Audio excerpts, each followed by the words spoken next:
마태복음 27장 우리 1절에서 오늘 26절까지의 본문인데요. 1절부터 10절까지의 말씀을 함께 교독하고 우리 내용은 26절까지의 내용을 다루도록 하겠습니다. 한 절씩 교독합니다. 새벽에 모든 대제사장과 백성의 장로들이 예수를 죽이려고 함께 의논하고 결박하여 끌고 가서 총독 빌라도에게 넘겨주니라. 그때 예수를 판 유다가 그의 정죄됨을 보고 스스로 뉘우쳐 그 은 30을 대제사장들과 장로들에게 도로 갖다 주며 이르되 내가 무죄한 피를 팔고 죄를 범하였도다 하니 그들이 이르되 그것이 우리에게 무슨 상관이냐 너가 당하라 하거늘 유다가 은을 성소에 던져놓고 물러가서 스스로 목매어 죽은지라. 대제사장들이 그 은을 거두며 이르되 이것은 핏값이라 성전고에 넣어빔 옳지 않다 하고 의논한 후 이것으로 토기장이의 밭을 사서 나그네의 묘지를 삼았으니 그러므로 오늘날까지 그 밭을 피밭이라 일컫느니라. 이에 선지자 예레미야를 통하여 하신 말씀이 이루어졌나니 일러스되 그들이 그 가격 매겨진 자 곧 이스라엘 자손 중에서 가격 매긴 자의 가격 곧 은 30을 가지고 토기장의 밭값으로 주었으니 이는 주께서 내게 명하신 바와 같으니라 하였더라. 아멘.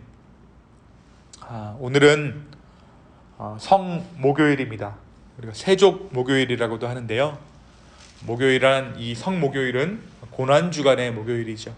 성금요일, 즉 부활절 전의 금요일 바로 전날로 예수님께서 제자들과 유월절을 기념한 날, 최후의 만찬으로 알려진 날에 붙여진 이름입니다. 이 성목요일에는 두 가지 중요한 일을 예수님께서 행하세요. 하나는 예수님께서 제자들과 함께 유월절 만찬을 함께 하십니다. 우리가 잘 알고 있는 것처럼 최후의 만찬이죠. 이 마지막 만찬은 후에 교회가 예수님의 죽으심과 그로 인한 복음을 기념하는 성찬식의 시작이 됩니다. 성찬식의 시작이 바로 오늘이었다는 것이죠. 두 번째는 예수님께서 제자들의 발을 닦아주신 날이 바로 오늘 성목요일입니다. 겸손과 섬김의 행위로 종된 모습으로 제자들의 발을 씻기십니다. 그래서 교회 역시 세상을 섬기는 공동체로, 이웃을 섬기는 공동체로 정말 온전히 거듭난 것이 바로 오늘 성목요일입니다. 오늘 저와 여러분이 읽으신 본문은 빌라도에게 신문 받으시는 예수님의 상황을 담고 있습니다. 새벽이 될 즈음에 이스라엘 공회가 예수님을 사형에 처하기로 하죠. 당시 산헤드린 의회에는 사형을 집행할 권한이 없었어요. 그래서 유대 총독 빌라도에게 사형 집행을 요구해야 했습니다. 그들은 예수님을 결박해서 유다 총독 빌라도의 관저로 향합니다. 한편 그 무렵 오늘 말씀에 보니까 가룟 유다가 자기의 죄를 뉘우쳐요. 예수님을 대제사장들에게 넘겨줄 때 그는 예수님이 사형을 받을 것이라고는 예상하지 않았던 것 같습니다. 차마 예수님께서 그 일로 돌아가실까라는 생각이 그의 가운데 있었는데 지금 이를 돌아가는 것을 보니까 예수님이 죽게 생긴 거예요. 사형에 처하게 생긴 거예요. 그래서 어떻게 하냐면 대제사장들에게 찾아가 대가로 받은 은 30을 되돌려 주려고 합니다. 그런데 그들이 그것을 받지 않습니다. 그래서 그는 은돈을 성전에 내던지고 나가서 목을 매어 자살을 합니다. 대제사장들은 유다가 내던지고 간 그 은 30으로 밭을 사서 나그네들의 묘지로 삼기로 합니다. 마태는 이 사건에서 예레미야의 예언을 떠올리죠. 유다는 자신의 잘못을 깨닫고 뉘우쳤지만 너무 늦었고 또 돌이키지 않고 자살로 그의 삶을 마감합니다. 예수님의 말씀대로 태어나지 않았더라면 더 나았을 인생을 살았던 것입니다. 한편 이 산헤드린은 빌라도에게 예수님을 정치범으로 고발합니다. 11절 이후로부터의 말씀의 내용이 바로 그 내용이에요. 빌라도는 예수님의 죄를 확인하기 위해서 당신이 유대인의 왕입니까? 라고 묻습니다. 11절의 내용이죠. 총독이 물어 이르되 너가 유대인의 왕이냐? 예수께서 대답하시되 너의 말이 옳도다. 이것은 빌라도의 말대로라면 당신이 반역을 했습니까? 로마 황제에게 반역을 했습니까? 라고 물었던 것입니다. 예수께서는 당신이 그렇게 말하고 있습니다 라고 대답하시고는 침묵으로 일관하십니다. 그것은 이미 정해진 하나님의 계획이었고 예수님은 그 뜻을 따르기로 결단한 상태였기에 침묵을 지키신 것입니다. 총독은 예수님께서 침묵하시는 그것을 이상하게 여겼습니다. 왜 그랬을까요? 다른 사형수들은 이 정도 죄로 들어오면 다들 변명하기에 바쁘잖아요. 그런데 예수님은 자신의 운명을 체념한 것처럼 아무런 말도 하시지 않았다는 것이죠. 이에 빌라도는 난감했습니다. 자신이 볼 때 유대인 권력자들이 예수를 모함하고 있는 것이 분명해 보였기 때문이에요. 잔인하고 무법적인 것이로 하면 누구에게도 뒤지지 않는 빌라도였지만 어떻게든 이 일에서 벗어나고 싶었습니다. 그래서 명절 때마다 무리가 원하는 죄수 하나를 놓아주는 관례를 사용해서 예수님을 놓아주려고 했어요. 그는 바라바와 예수님을 무리 앞에 세우고 둘 중 하나를 택하도록 요구합니다. 무리가 악명 높은 살인마 바라바보다는 예수님을 택할 것 같았기 때문입니다. 하지만 대제사장과 장로들이 무리를 선동해서 바나바를 풀어주고 예수님을 십자가에 못 박으라고 요구하게 만듭니다. 빌라도가 당황하고 주저하자 무리의 소동은 더욱 강해졌습니다. 마침내 빌라도는 손을 씻으면서 나는 이 사람의 피해에 대하여 책임이 없으니 여러분이 알아서 하시오 라고 말합니다. 이 사건에서 손을 씻어버린 것이에요. 그러자 무리는 그 사람의 피를 우리와 우리 자손에게 돌리시오 라고 말합니다. 그들은 흥분해서 그렇게 말했지만 그들의 말은 예언이 되었습니다. 빌라도는 바나바를 석방하고 예수님을 채찍질한 이후에 십자가형에 처하도록 내어줍니다. 그것이 바로 오늘 말씀의 내용입니다. 오늘 말씀을 보면서 여러분 어떤 생각이 좀 드시나요? 무리가 그 사람의 피를 우리와 우리 자손에게 돌리시오 라고 응답합니다. 이 뜻이 무엇이었을까요? 우리가 예수님의 죽음에 책임을 지겠습니다. 그 핏값을 우리가 치르겠습니다. 그런데 아이러니하게도 이 어리석은 백성들의 이 말이 예언이 되어서 이 예수 그리스도의 피가 우리와 우리 자손들에게 인간에게 은혜의 보혈이 됩니다. 이것이 저는 하나님의 은혜라고 생각해요. 우리가 우리의 뜻대로 우리의 마음대로 저지른 그 일, 어떻게 보면 우리가 태어난 것조차 우리 인간이 저질러 놓은 것이죠. 우리는 이 땅 가운데 태어나서는 안 될 존재들이에요. 그런데 어떻게 하다 보니까 우리가 이 땅 가운데 왔어요. 사실 우리가 죄값을 치른다면, 아담 이후에 죄값을 진짜 치른다면, 우리가 정말 죄인이라고 인정한다면 우리는 자손 번성을 멈췄어야 합니다. 그런데 그 뒤로 계속해서 자손 번성이 있었고 우리의 인생이 우리의 뜻대로 진행되지만 그럼에도 불구하고 하나님께서 우리의 인생들을 하나하나 수습하시고 하나하나 인도하신다라는 것, 그것이 바로 하나님의 진정한 은혜입니다. 오늘 이 아침에 이 성목요일 하나님의 은혜를 체험하는 저와 여러분 되기를 소망합니다.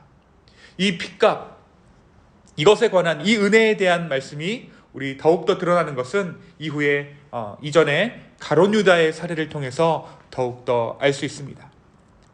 유다는 분명 자기가 예수를 팔 때에 그가 사형까지 갈 것이라고 생각하지 않았습니다.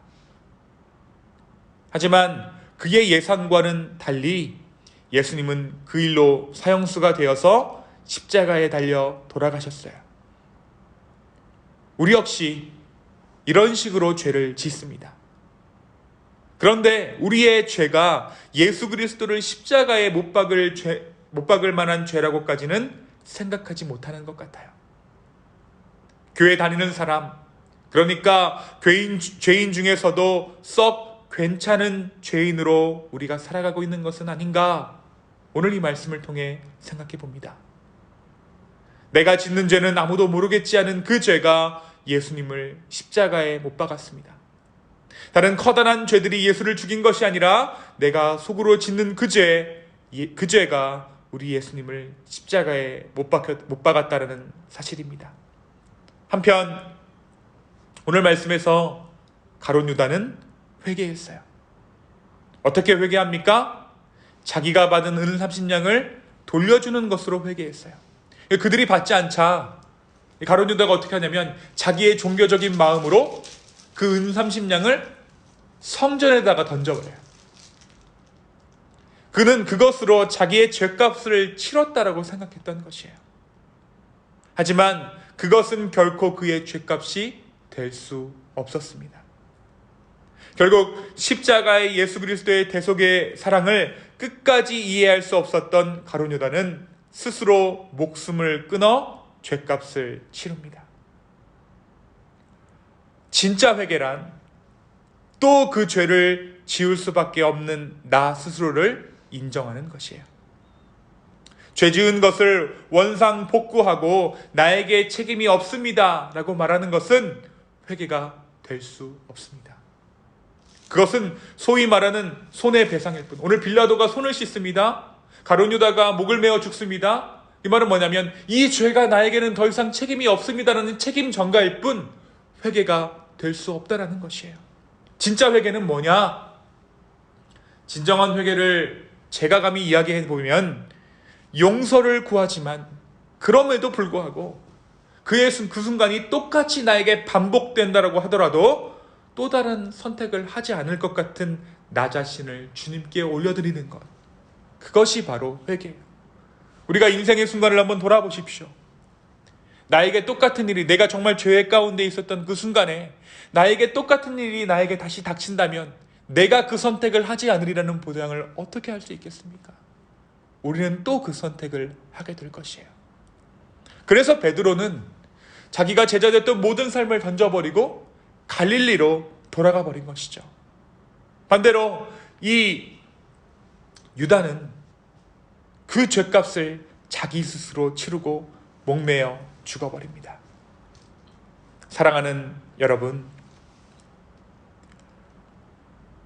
용서를 구하지만 그럼에도 불구하고 똑같은 순간이 나에게 온다고 하더라도 또 다른 선택을 하지 않을 것 같은 죄덩어리인 나 자신을 주님께 올려드리는 것, 그리고 십자가의 은혜를 구하는 것, 그것이 바로 저와 여러분이 드려야 할 진정한 회개의 모습일 것입니다.